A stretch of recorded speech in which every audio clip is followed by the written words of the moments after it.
Kthehemi sërish në studio me lajme të nderuar shikues. Janë të shumë qytetarët shqiptar nga e gjithë Shqipëria që janë përgjigjur thirrjes Presidentit Meta për të marrë pjesë sot në manifestimin që zhvillohet në bulevardin Dëshmorët e Kombit në orën 17. Këto janë pamjet që vinë nga Korça. Do të kemë në këto momente një lidhje me kolegen Lorena Kodra për të mësuar se si janë nisur, se si janë organizuar qytetarët nga ky qytet për të mbërritur pra në Tiranë për të marrë pjesë në manifestimin e sotëm. Lorena, përshëndetje. Senata, përshëndetje. Atëherë, simpatizantë të LSI-s në qarkun e Korçës janë organizuar në nisjen për në manifestimin e thirrur nga Presidenti Ilir Meta pasdites e kësaj të hëne. Nisja e tyre është bërë nëpërmjet autobusëve, minibusëve, fugonave apo edhe mjeteve private prej orës 12:30. Sipas LSI, bëhet e ditur se janë nisur rreth 20 autobus, minibus dhe furgona, ndërsa pjesa tjetër me mjete private. Gjithashtu, ata shtojnë se janë rreth 2500 simpatizantë që janë nisur nga juglindja drejt kryeqytetit. Nga ana tjetër, edhe kryetari i Partisë Demokratike Dega Korçë u ka bërë thirrje gjithë simpatizantëve të kësaj force politike që të jenë pjesëmarrës në këtë manifestim që nis në orën 17 në kryeqytet, por sipas tij nuk ka asnjë nisje të organizuar drejt Tiranës. Nga pamjet në fakt që ne kemi sjell, shihet qartë edhe organizimi i policisë së Korçës, e cila ka ngritur një pikë kontrolli në hyrje të aksit nacional Korçë-Pogradec. Po ashtu, kemi mësuar se policia ka ngritur postoblok edhe në pika të tjera të aksit nacional me qëllim për të skeduar të gjithë personat problematik që janë nisur drejt kryeqytetit për të marrë pjesë në manifestimin e thirrur sot nga Presidenti Ilir Meta. Këto masa janë marrë për të bllokuar persona të dyshuar që do shkaktojnë transport gjatë këtij manifestimi, ndërsa deri në këto momente mësohet se nuk ka patur asnjë konflikt gjatë nisjes së simpatizantëve drejt kryeqytetit. Po. Faleminderit Lorena, faleminderit për gjitha këto informacione që përcolli. Ishim edhe me pamjet që shoqëruan këtë lidhje telefonike me kolegen Lorena Kodra nga Korça, ku aty simpatizantët janë nisur me autobus, minibus, furgona apo edhe autovetura personale për të mbërritur në Tiranë, janë nisur që prej mesdites për të qenë pra në kryeqytet në orën 17 për të marrë pjesë në këtë manifestim të thirrur nga presidenti, jo vetëm nga Korça, por edhe nga Berati. Eneda Petova na përcjell informacionet për ande. Eneda, përshëndetje, linja për ty. Përshëndetje. Atëherë edhe nga Berati janë nisur drejt protestës së Tiranës, përfaqësues të Partisë Demokratike, të LSI-s dhe qytetarë Beratas, por janë nisur në mënyrë të paorganizuar.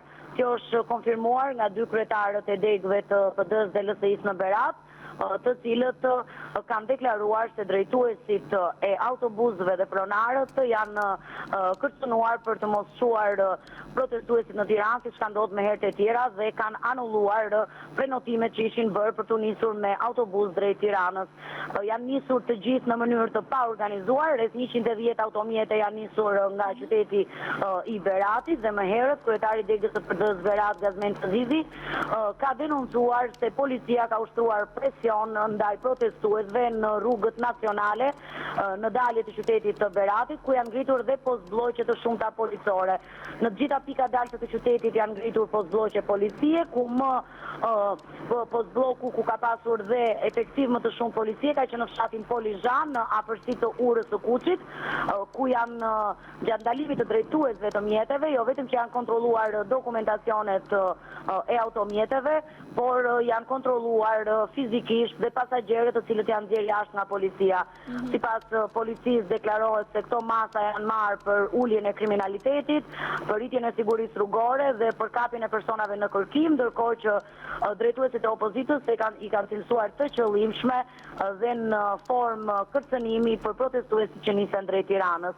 Vetëm nga qyteti i Skraparit janë nisur në mënyrë të organizuar 50 automjete në një autokolon, njëra pas tjetrës, me flamuj dhe borije, ndërkohë që nga kryetari i degës së LSI Skrapar na është deklaruar se dhe më herët janë nisur 30 automjete nga Skrapari në orare të ndryshme. Po, faleminderit Eneda, faleminderit për gjitha informacionet që përsollet dhe për fotot që na përsollen në studio, sikurse i ndoqët edhe nga Berati janë nisur në mënyrë të organizuar me makina personale, simpatizantë të shumtë për të drejtuar kryeqytetit. Nga Berati do shkojmë këtë radhë në Fier. Ervis Kuçi na përcjell informacionet prej andej. Ervis, përshëndetje. Përshëndetje, edhe nga Fieri, burime pranë Partisë Demokratike dhe Lëvizjes Socialiste për Integrim, përkatësisht krerët e këtyre dy forcave politike, Arben Çuko dhe ish deputeti i Partisë Demokratike Luan Baçi, kanë bërë me dije se qytetarë të shumtë janë nisur drejt kryeqytetit për të bërë pjesë e tubimit orë 17 me automjetet e tyre private, nuk ka pasur organizime për sa i përket autobusëve apo furgonëve që mund transportonin qytetarë për të bërë pjesë e këtij tubimi. Po të njëjtat burime kanë saktësuar se nisjet e qytetarëve kanë filluar qysh pas ditën e dieshme që në orët e para të mëngjesit sotëm e vijojnë për të bërë pjesë e këtij tubimi në orën 17. Edhe në Fier që në orët e para të mëngjesit sotëm ka pasur kontrolle të shumta policore, po të bloqet janë vënë re në dalje të qytetit Fierit në atë që njihet si ura pranë vijës së Ngjallës, ndërkaq që në sitën e kontrolleve kanë kaluar automjetet e transportit, atë pasagjerëve, por edhe automjetet private, ndërsa në mbështetje të rrugorëve kanë qenë edhe forcat e policisë së rendit. Sipas bluve, qëllimi i postobloqeve ka qenë kontrolli i dokumentacioni dhe identifikimi atyre personave që mund të kenë dyshime apo mund të jenë pjesë, mund të kenë kryer vepra të ndryshme kriminale. Po, Ervis, faleminderit për gjitha këto informacione.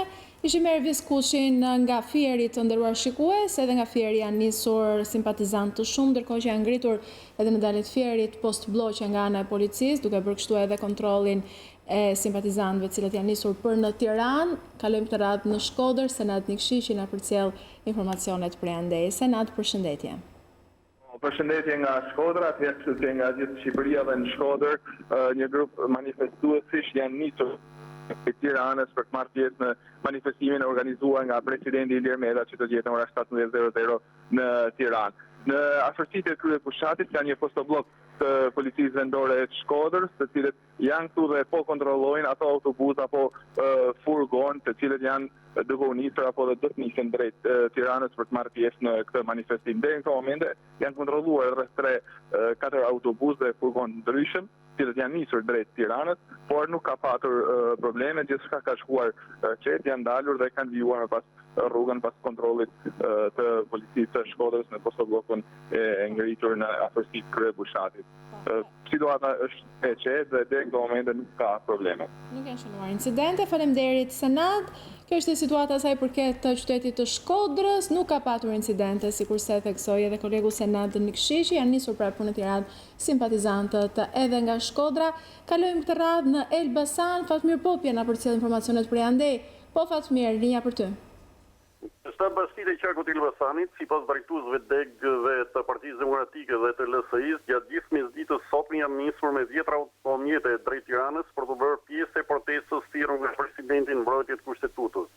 Nisja automjeteve private nuk është bërë në mënyrë të organizuar edhe për shkak të frikës bllokimit të mjeteve nga policia gjatë rrugës, kanë theksuar organizatorët e kësaj proteste. Ne jemi të organizuar me autovetura pasi pushteti vendor dhe ai qendror si dhe policia po përdorin tëra format dhe mënyrat për të penguar lëvizjen e protestuesve drejt kryeqytetit, kanë deklaruar drejtuesit e këtyre forcave politike, të cilët denoncojnë se ka patur presione nga policia në të gjitha akset rrugore kundrejt shoferëve dhe pronarëve të autobusave dhe ata për këtë shkak kanë zgjedhur që të lëvizin në drejt kryeqytetit në grupe të vogla dhe me automjete private. Sipas drejtuesve të degëve të Partisë Demokratike dhe të Lëvizjes Socialiste për Integrim në të gjitha rrethet e qarkut të Elbasanit, thirrja e presidentit ka patur është shoqëruar me një reagim të qytetarëve të cilët duan të bashkohen protestës së sotme, e cila sipas tyre nuk ka ngjyra politike, por ajo bëhet për të qenë në mbrojtje të kushtetutës dhe të lirive dhe të drejtave të qytetarëve. Po kështu, në Elbasan gjatë ditës sotme janë parë mjaft aktiv në organizimin e protestuesve edhe ish deputet Partisë Demokratike dhe Lëvizjes Socialiste për Integrim, si dhe ish ministra. Ndërkohë, demokratët e Elbasanit kanë denoncuar edhe ngritjen e postbloqeve të shumta të policisë në të gjitha kryqëzimet që lidhin Elbasanin me kryeqytetin. Kështu që sipas tyre ato kanë qenë të detyruar që protestuesit të zgjedhin të udhtojnë me automjete private dhe me ato të transportit publik. Gjithsesi, deri tani nuk është raportuar për asnjë incident protestuesve dhe me policinë, ndërkohë që kjo e fundit ka reaguar për akuzat e bëra, duke theksuar se gjitha këto janë spekulime dhe se policia shkruaj detyrës për garantimin e qarkullimit normal të automjeteve, si dhe për evidentimin e elementit kriminal. Fatmir, faleminderit për gjitha këto informacione që përcolle. Kjo ishte situata dhe sa i përket Elbasanit, të nderuar shikues. Në fund do të ndalemi në Gjirokastër ku Presidenti Metaj na përcjell informacionet për ande. Brekena, përshëndetje. Përshëndetje. Edhe në Gjirokastër duket se nuk ka patur një organizim të mirëfillt qoftë nga Partia Demokratike apo nga LSI-a për organizuar qytetarët apo simpatizantët e opozitës që të bëhen pjesë e manifestimit të ditës së sotme, dhe prej tyre na është pohuar se ky është një reagim qytetar dhe cili do prej qytetarëve që e ndjen të domosdoshme dhe të nevojshme që të bëhet pjesë e këtij manifestimi, është i lirë që të shkojë drejt Tiranës, dhe në këtë mënyrë kjo ka qenë edhe mënyra e vetme e organizimit në qarkun e Gjirokastrës, të gjithë ata që i kanë menduar që të bëhen pjesë e manifestimit të ditës së sotme janë nisur me makina private drejt Tiranës, por nuk kemi një shifër të saktë se sa është numri atyre që do të bëhen pjesë e opozite manifestimit të ditës së sotme. Situata ka qenë e qetë dhe normale, ka patur postobllogje në për rrugët kryesore, akset kryesore nacionale, por ato duket se nuk është se janë të mbingarkuara, edhe janë ngritur engas për këtë arsye, por janë postobllogje të cilat ndodhen vazhdimisht në akset kryesore në rrugës nacionale Kakavie, Tiranë, le të themi, për të mundësuar qarkullimin e lirshëm të gjitha mjeteve që janë nisur drejt Tiranës, duke patur parasysh dhe faktin që mund të ketë një shifër më të shtuar të këtyre automjeteve që qarkullojnë drejt Tiranës ditën e sotme. Po, Brekena, faleminderit për gjitha informacionet që përcolle. Faleminderit juve.